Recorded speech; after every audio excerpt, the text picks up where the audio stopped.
dis-nous. C'est quoi ton message? Je pourrais en avoir plusieurs. Mon message, ça serait, un de mes messages sur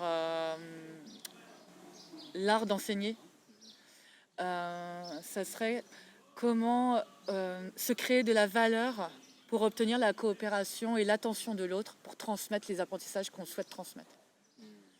Le public le pire au monde auprès duquel on veut avoir une mission d'enseignement, pour moi, dans mon expérience, c'est le public autiste.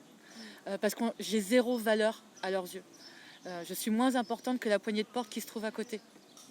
Comment faire en sorte pour avoir plus de valeur que la poignée de porte qui est à côté? L'idée, c'est de diversifier leur centre d'intérêt et de faire en sorte de leur montrer que, grâce à moi, les portes de tout leur imaginaire est possible. Mais il faut que ça passe par moi.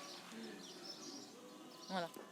Roxane, aujourd'hui, tu es consultante, formatrice, tu as des entreprises dans leur management, dans leur communication, et aussi les demandeurs d'emploi, les personnes qui sont en transition professionnelle. Et tu transmets. Tu transmets au jour le jour et au quotidien. C'est bien ça? Lors de notre conversation, il y a eu 3 éléments que tu voulais transmettre. 3 conseils, 3 suggestions à donner aux gens qui viennent de ton expérience personnelle et familiale. Comment ça se passait? Si tu voulais nous raconter un peu ta famille, ton nom, Roxane Montaigu, pour commencer à aborder les 3 suggestions et conseils que tu veux donner à ton public. Tu peux reformuler? Tu vas donner 3 conseils à ton public qui sont liés à ton expérience personnelle et familiale. Parce que tu viens d'une famille bourgeoise, aristocrate, qui a un capital symbolique. Et tu pourrais transmettre 3 suggestions et conseils à tous ceux qui t'écoutent aujourd'hui. Alors, le premier, je dirais, le plus important qui a bercé mon enfance et qui me tient encore aujourd'hui, c'est que l'intelligence ne se mesure pas à la hauteur d'un diplôme.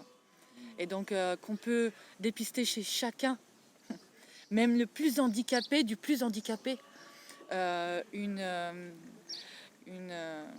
perspicacité et lui permettre de l'utiliser pour réussir dans la vie, être bien, être harmonisé avec lui-même.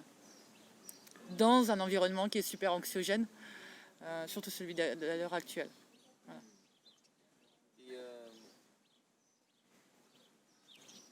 si on parlait en termes de classe sociale, si on se situait dans la classe sociale la plus élevée, on va dire la haute bourgeoisie, l'aristocratie, quelle est la plus grande difficulté qu'ils rencontrent et que toi-même tu as dû vivre?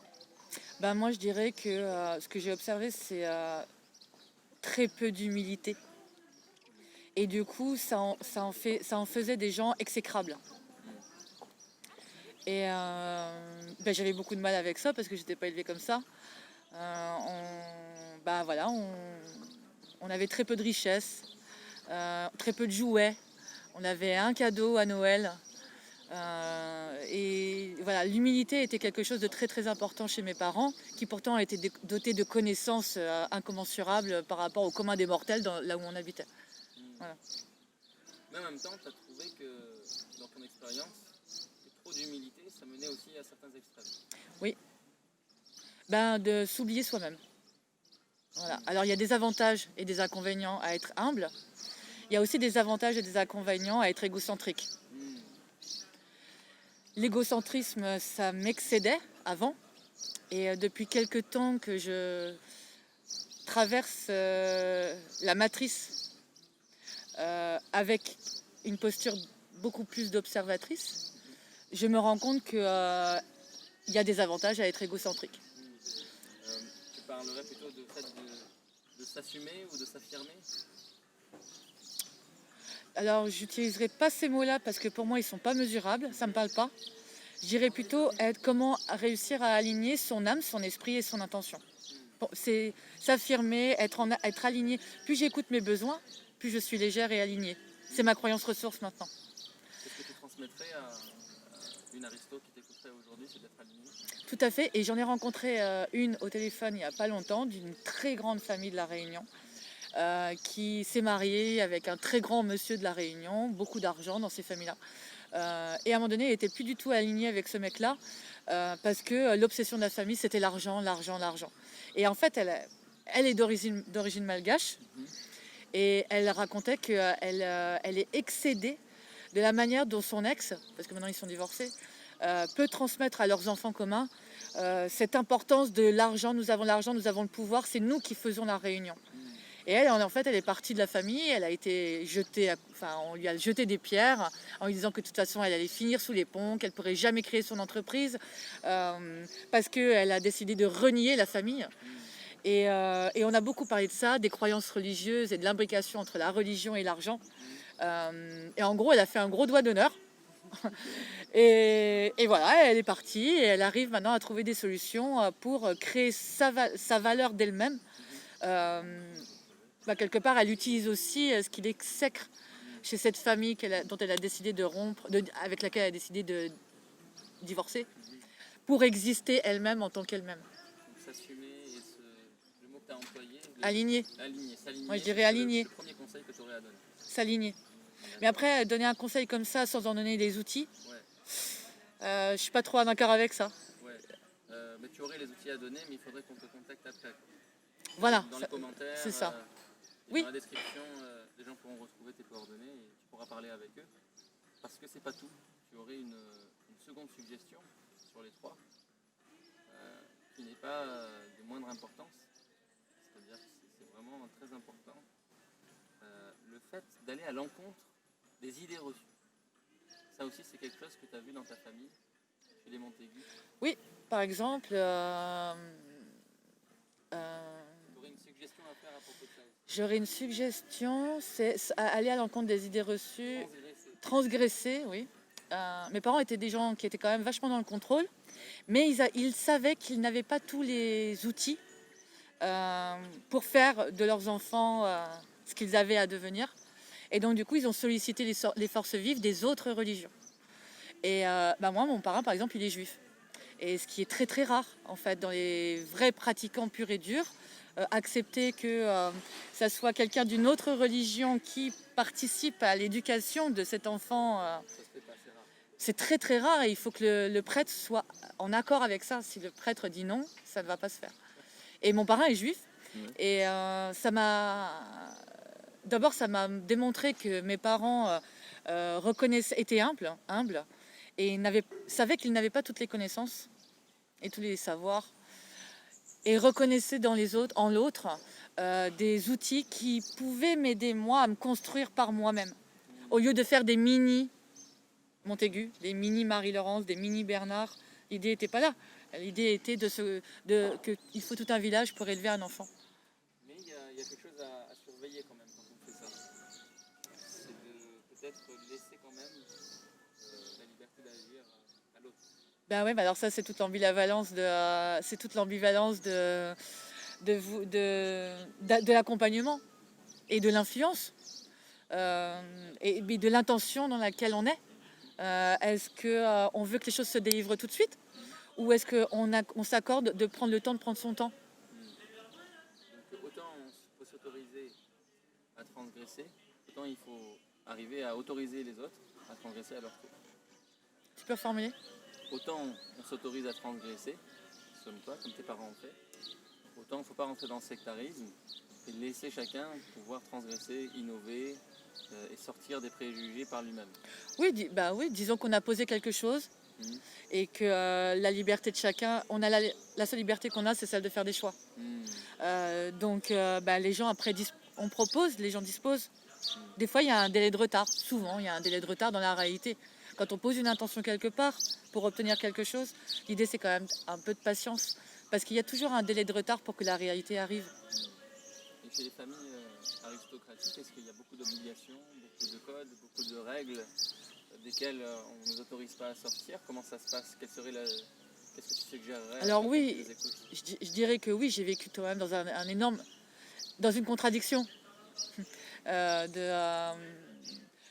Dans une contradiction qu'ils avaient et sûrement un contrat qu'ils avaient passé avec Dieu, en fait. On est là pour servir, et en même temps, faites ce que je dis parce que je sais ce qui est bon pour vous. Alors là, du coup, c'est comme ça que je me construis aussi dans cette contradiction. Où est-ce que je décide de prendre les choses et qu'est-ce que je décide de lâcher. Ouais.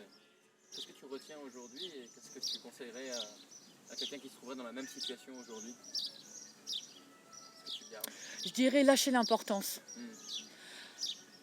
On parle beaucoup de lâcher prise, mais moi je sais pas trop ce que ça veut dire. Par contre, maintenant, ce que je comprends mieux, c'est une image qui me sert mieux, c'est apprendre à lâcher des importances.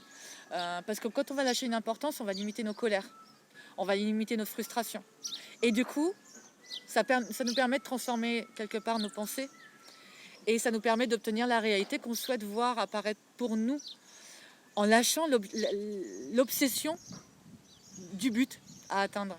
Il y a une phrase que j'aime bien qui dit l'important n'est pas pour atteindre un but, l'important n'est pas d'avoir 95% des réponses, seuls 5% des réponses suffisent pour entreprendre le chemin.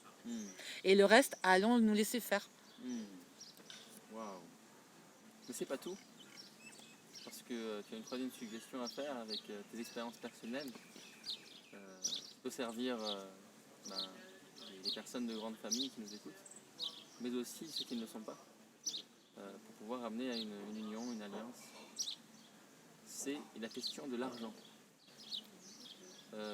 La vision qu'on a sur l'argent, les préjugés qu'on a sur l'argent, le don, la charité. On dit que c'est mal, on dit que c'est sale, alors que c'est utile, mais attention, gare à la cupidité. Toi, quel est ton retour là-dessus, ton retour d'expérience? Alors, il y a presque un an, j'ai traversé un module de physique quantique qui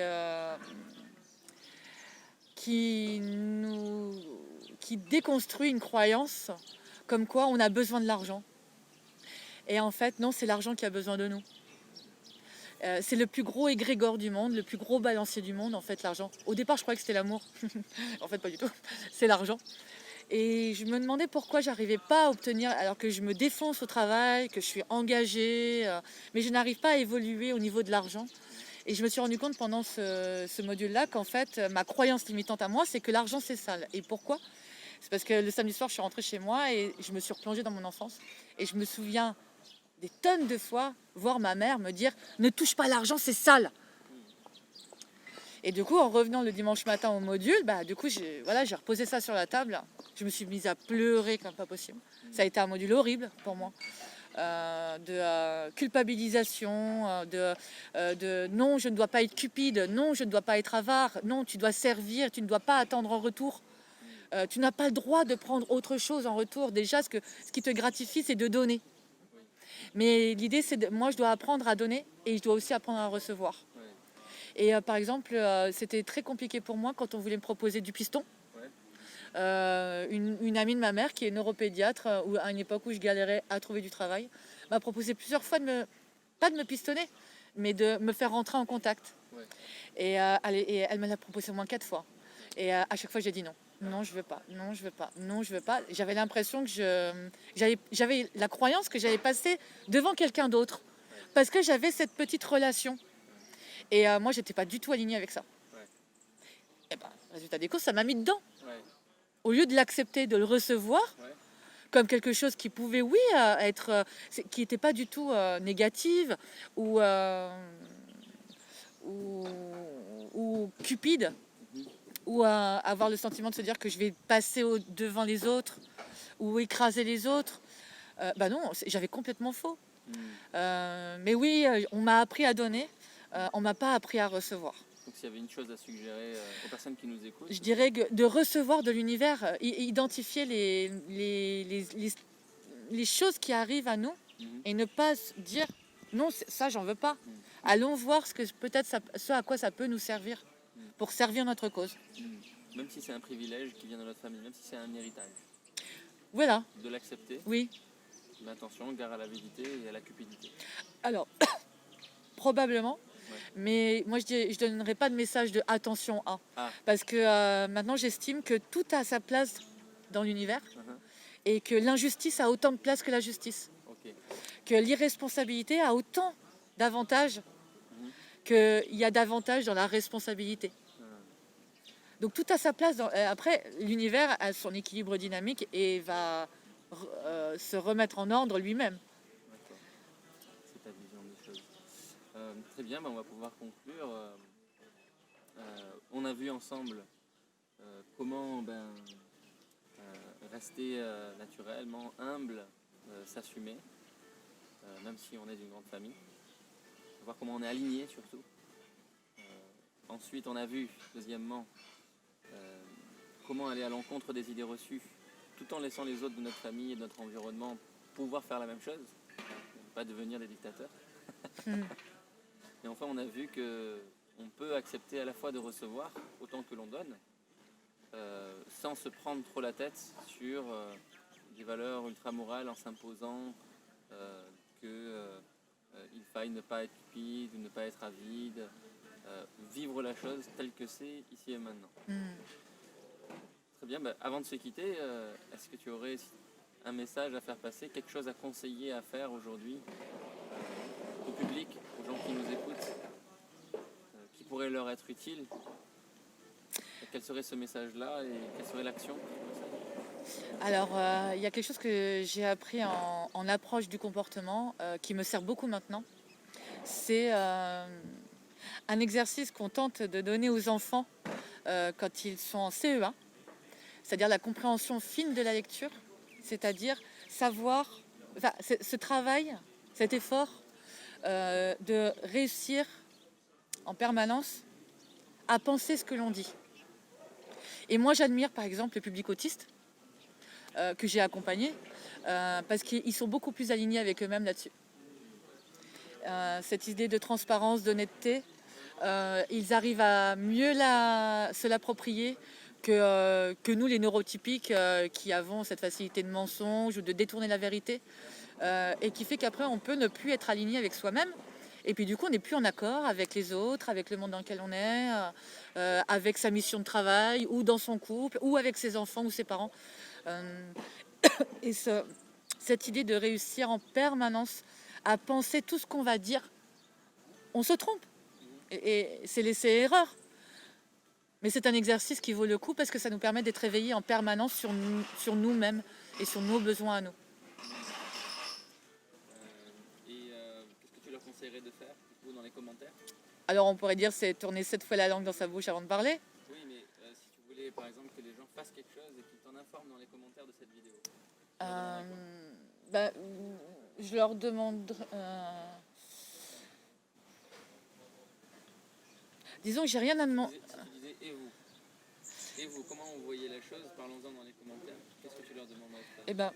Je pourrais leur demander, quand ils ont cette envie de transmettre des compétences, des apprentissages, des savoirs, des attitudes ou des habiletés, comment est-ce qu'ils s'y prennent pour transmettre ce qu'ils ont à transmettre parce que c'est important pour eux.